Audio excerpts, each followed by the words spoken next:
বাইরে পড়ছে ঝমঝমিয়ে বৃষ্টি, বিকেল হতে না হতেই এই রকম বৃষ্টি শুরু হয়েছে। আর এই যা গরম পড়েছে, এই রকম বৃষ্টির খুবই দরকার ছিল।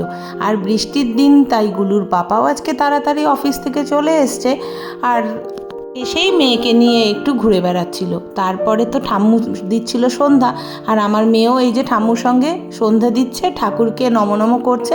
আর এই বৃষ্টির দিনে এখন বানিয়ে নিলাম গরম গরম চা, আর তার সঙ্গে গুলুর পাপা নিয়ে এসেছিলো চপ আর সিঙ্গারা। আজকে সন্ধ্যাটা তো বেশ দারুণভাবেই জমে গেল। এই যে এখন আমরা একটু চা সিঙ্গারা খাচ্ছি। আর তারপরেই আর কি, বাবা আর মেয়ের এই যে খেলা শুরু হয়ে গেছে। আসলে গুলুর পাপা তো এই টাইমে বাড়ি থাকে না, তো আজকে যেহেতু মেয়েও বাবাকে অনেকটা সময় পেয়েছে, তাই দুজনের আর খুশির অন্ত নেই। তো বাবা মেয়ের এই বন্ডিং যেন সারা জীবন এই রকমই থাকে, এটাই কামনা করি। তো একটা খুব সুন্দর বিকেল কাটালাম বাড়ির সবাই মিলে। আজকে এই অবধি, দেখা হবে নতুন আর একটি ভিডিওতে। টাটা, সবাই খুব ভালো থাকে।